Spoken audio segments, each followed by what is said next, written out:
Welcome, everyone. It's Megan Barella here, your positive parenting and happy home guide, here today with this special screen time guest expert talk.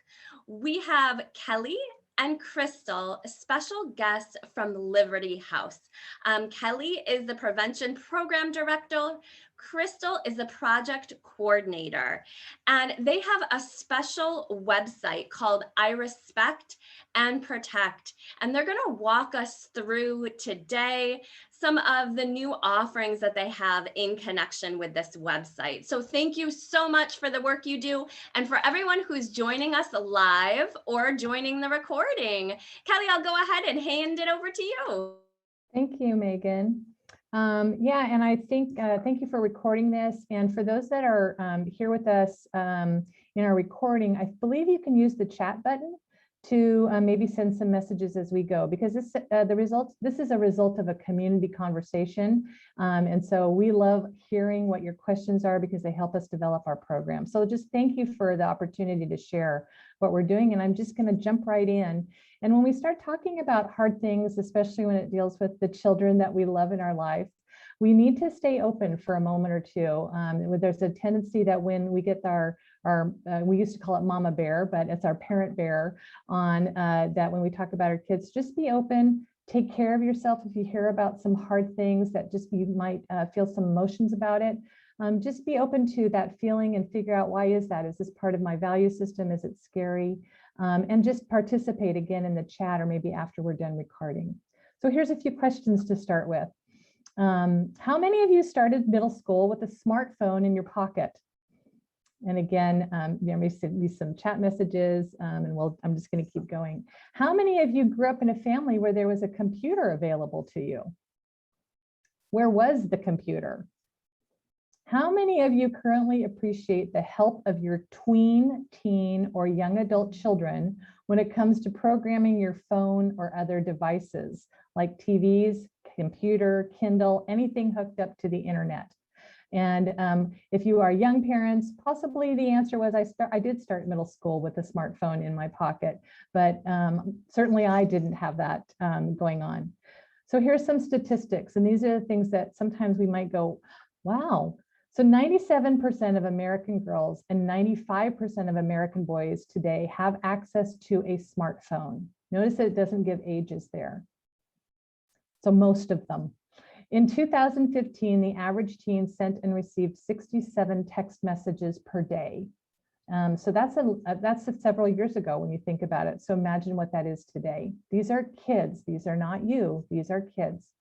The average age at which a child gets a cell phone in the United States is 10 years old. That's the average. That means that there are many children younger than the age of 10 getting a cell phone. And we are very concerned about those kids that have access to smartphones, that have access to the internet or cameras, if they receive those phones without any guidance from any adults in their lives. So why talk about this? Kids and adults are exhibiting risky behaviors. The long-term effects are real. Talking means we get to learn new things about our children and about ourselves. We cannot talk about cell phones and best practices with our kids without looking at our own practices and what they're modeling. Kids are the best resource for this issue. So I have some pictures up here, and I'm going to be a little biased here in this moment. I see two very young kids preoccupied with a device there. I see them in the grocery store sometimes. And what goes through my head in that moment is, wow, that child in the grocery store is looking at that cell phone. They're not screaming. They're not grabbing. They're not in an argument about what to buy. But they're also not singing. They're not counting yellow boxes. They're not interacting with the parent who's sitting right in front of them or standing right in front of them, pushing that grocery cart. And so I always wonder, what are we losing there in that quiet moment? Here's a lovely family bonding on their sofa. Dad's on the laptop. Here's a family that's not untypical from a lot of families that we talk to. They are all engaged in something having to do with the device. It looks like a dad person over there on his cell phone. Child looks really tuned in to a game. Doesn't look very happy, but tuned in. And I don't know if that's a mom or another, I'm going to say a mom on her cell phone. They're together, but they're not interacting with each other. So I'm going to do a little activity with you just to get you thinking. This is something that we do with kids. It's used to remind them of their awesomeness. And we're going to remind you of yours today, because what we've learned when we talked about cell phones is that cell phones aren't going away, but the ways that we feel about ourselves and interacting with this tool is really important. So we need to remind ourselves how worthy we are of all of our dreams and hopes, and help our children do that. And also help us understand we don't have to do things on this device to get people to like us. So here's a little activity we do with kids. We're going to recognize the factors that affect our feelings of worth. So here's another hint. You became worthy the moment you arrived. The moment, because you are here in this moment with me, you are worthy of my knowledge, my responses to your questions. I want to know what you want to know today. So one of the things that I'm not going to take the time to watch the YouTube, but you all have young children at home. So I think this is fairly familiar. I even heard somebody earlier mention Disney. The Lion King and other kid-friendly literature is sometimes a great way to start conversations with you. Simba couldn't wait to be king. So when I do this activity with the kids, and I've actually done this up to high school level just to give them a break and laugh, Simba has that song that he just can't wait to be king. And I'm just going to make the assumption that most of you are familiar with that song. And here's some questions. Was Simba aware of his worth at birth? Did people tell him how worthy he was? And if I had an interactive audience, or I could see the chat, perhaps some of you would be responding like, wait a minute, I need to go back and look. What is his birthright? To explore, to grow, to learn. He was going to be entitled to everything in front of him because he was here. What were the things that got in his way of thinking that way? And so what the kids know to answer this guy is that his uncle, Scar, he kind of tricked him because he was jealous of him. And so he tricked him into thinking that he wasn't worthy of all that he was entitled to. And how did he overcome this? So you can understand how this conversation could go with kids. Obviously, this is kind of geared to a middle school child, but we can pare this down for our youngest kids. Just have that conversation. So in the world where I work, we need to understand things at an adult level and a child level. So I'm going to go to the adult level for a second for my group here. So our core worth is that blue piece. We are 100% worthy of everything that we feel entitled to and hope for in our lives because we're here. When I go to school and I wear a new red sweater, I want everybody to just notice how great I feel in it. And then suddenly at school, somebody says that, why'd you pick that sweater? That's an external factor. Or I do something that I want a parent to notice that I did on my own by myself. And that parent in that moment of just their day didn't quite tag in that I needed that attention, and that's an external factor. So nothing has changed my core worth in those two examples, but the factors did. And we want kids to think about it. And so what we do, we have an exercise where I have kids take a picture of a mirror, or they look in a mirror, and I have them write down things that are special about them, things that are unique about them, things that sometimes some kids can get to a point where they say, here's what makes me worthy of love and affection. And then we talked, and by the way, adults have a really hard time. I had a really hard time when I started practicing that exercise. What makes me worthy of love and affection? What makes me special? I got a lump in my throat. Did I need to examine perhaps that sometimes I don't feel worthy of love and affection? Or what I get to dream about? I had to sort of look at myself on there. So in turning that emotion around for myself, I'm able to provide that for kids a little easier. So here's some things that just a list of external factors, things that are beyond our control. And high schoolers really get this. 8th graders really get this. 6th, 7th graders, a little more trouble. And the younger kids don't really get it at all. And of course, we wouldn't do this with the younger kids, but I wanted the adults to see these are things that are out of our control, but they do affect how we feel about ourselves. They do affect whether we feel that we can still have those dreams and hopes of things. And as parents of young kids, I don't know that this has really occurred to us. When we tie this into what cell phones are doing to us, I think you'll understand why we chose to do this. So I'm going to pause for a second. I'm watching our time. And I'm gonna, Crystal, I think you can take over the screen. So Crystal is our project coordinator for iRespect and Protect. And we were tasked with, I'm gonna stop sharing my screen. I got you, Kelly. I'm starting to share mine. Okay, good. I just wanted, my screen just says still there. We were tasked after with talking to lots of professionals, law enforcement, medical and mental health professionals, educators, kids, parents, business leaders. They said, can you create a website that's a one-stop shop for all the things that are going on with cell phones? And so Crystal, it was instrumental, actually a turning point for us in getting our website off on February 1st. So she's going to walk you through the website. And I think we're going to invite you to get your cell phones out or just watch on the screen. So Crystal, I'm going to turn it over to you for a few minutes. Yes, is everyone seeing the website? Yes. A little yes, perfect. All right, thanks, Kelly. I really enjoy those activities about self-worth, and that's really where our mission has landed. iRespect and Protect. We support the lives of youth, families, and communities by fostering positive self-worth, promoting healthy online choices, and encouraging safe relationships, to talk about some of the hard topics that can come up about devices, cyberbullying, all those things that we are all aware of. So I love those activities. Just if you're there on our homepage and you typed in iRespectandProtect.com, awesome. Or you can just follow along like Kelly said. So this is our homepage. We have some real messages from real kids, real messages maybe even that you've sent before, some statistics, some that are similar to what Kelly shared at the beginning of the presentation. And throughout the page, you'll notice kind of some interactive activities. I'm going to talk about respond to the call in just a second, but the bulk of our website really is broken down into these demographic pages: the kids page, our teens page, our parents page, and our organization page. And these are where all of our tools and resources are located based on whoever you're looking for helpful activities for. Our kids page is more kids geared. I can show that if there's a little bit of time. Our teens page has, some age appropriate things for them, and so on and so forth. So I encourage you to explore these pages. They're under tools and services, and then each demographic has their own page.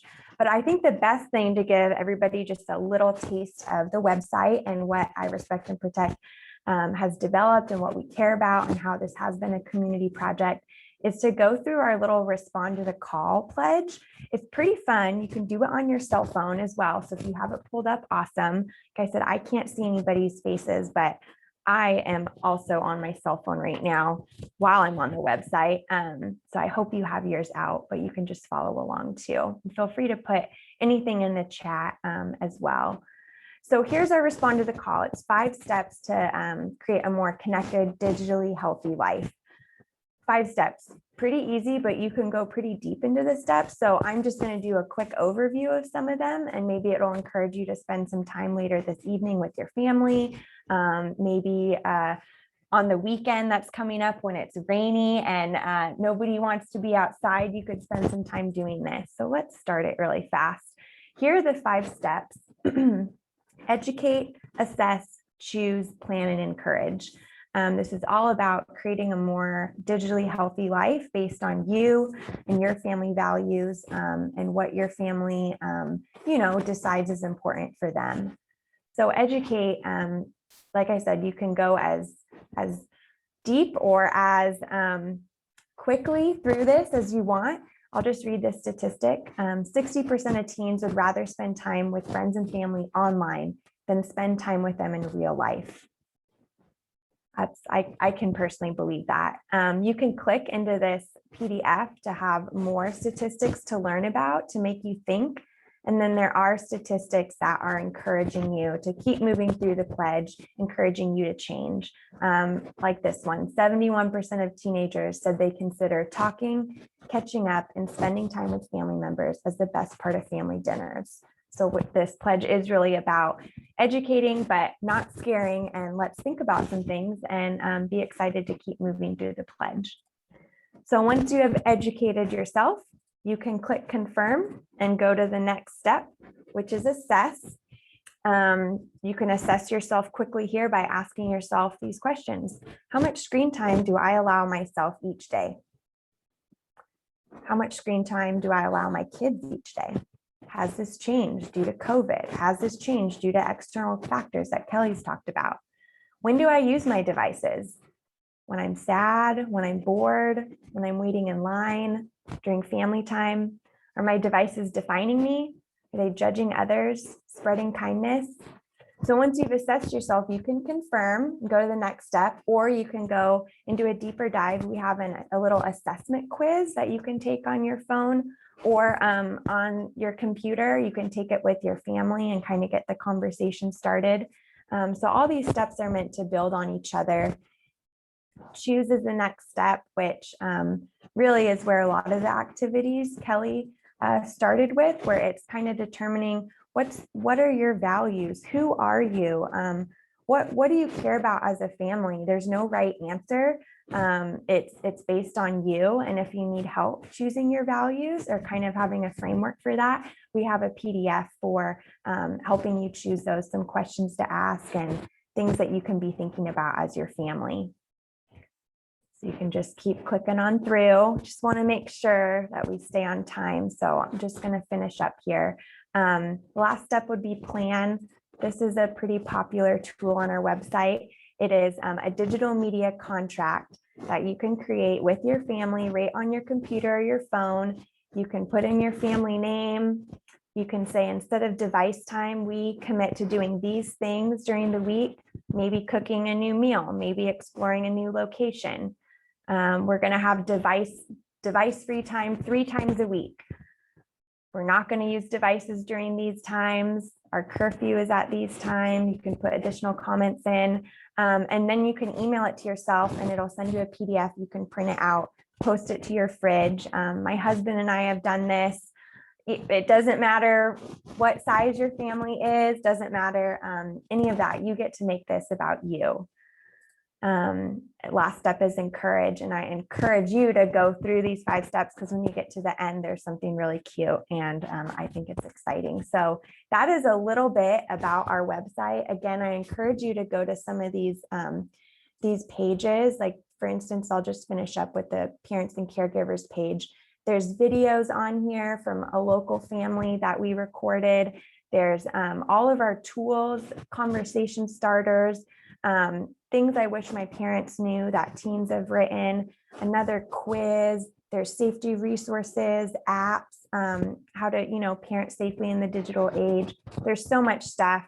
There's links to local organizations in our area, Marion and Polk County. This is such a community, response. iRespect and Protect is, and we also have trainings further down on each page. So I'm going to stop there. I know that's so much information, but I hope that gives you a little bit of understanding of who we are and what we're excited about. And I will pass it off now. Kelly and Crystal, thank you so much. What an amazing resource. I guess the first question that I'm wondering is, I feel like for parents with younger children, it's please check this out and start thinking about this now. Hello. And within that, with those of us with tweens and teens, what do you find has been like the motivator? That this isn't just like another thing that parents care about and that has really been captivating, that spoke to teens' heart? Well, I think, in a presentation where we're just trying to get people on the website, that's the most powerful thing that we can do. And Crystal, you did an awesome job. Thank you. The problem is that kids are getting hurt because of what's happening on cell phones. People have heard the word cyberbullying, bullying. They've heard sexting. They haven't heard sextortion. So if we don't start young by modeling better practices with our cell phones, sorry, it goes away, modeling better practices with our younger kids, we are setting our tweens and teens to, number one, emulate us, which is we're on our phones all the time, because it makes me, I have two phones, by the way, aren't I important? And so what is that going to model for a young child as they want to grow up and be like, you know, the people, the adults that they love? And the teens agree that there's a challenge. They are very concerned about the mental health challenges that they're facing. Okay. And yes, they're turning to their phones, but that's why we got into this, is that suicide is the leading cause of death in our youth in the state of Oregon between the ages of 10 and 24. And we can't always say the reasons for that, but Right. without those good bonds with our parents and them being the go-to person, which we've worked really hard to create conversation starters to build those bonds. Right. That's the key for a parent role. And I know Yeah. that's a really long answer because it's a really long. But you find that kids are open, like they're feeling it themselves. They're not resistant to the conversation. Not at all. They balked when we said we should ban cell phones from school. That was an early conversation Right. 3 years ago. But they said, we agree there's a problem, but Yeah. it's not because we take our cell phones to school. And Right. so, yeah, it's fascinating what they are bringing back to us. That's a great Okay, question. wonderful. Thank you. Well, I would like to see if there are any, if anyone would like to, you can leave your video. Oh, actually, I will go ahead and pause just for a moment.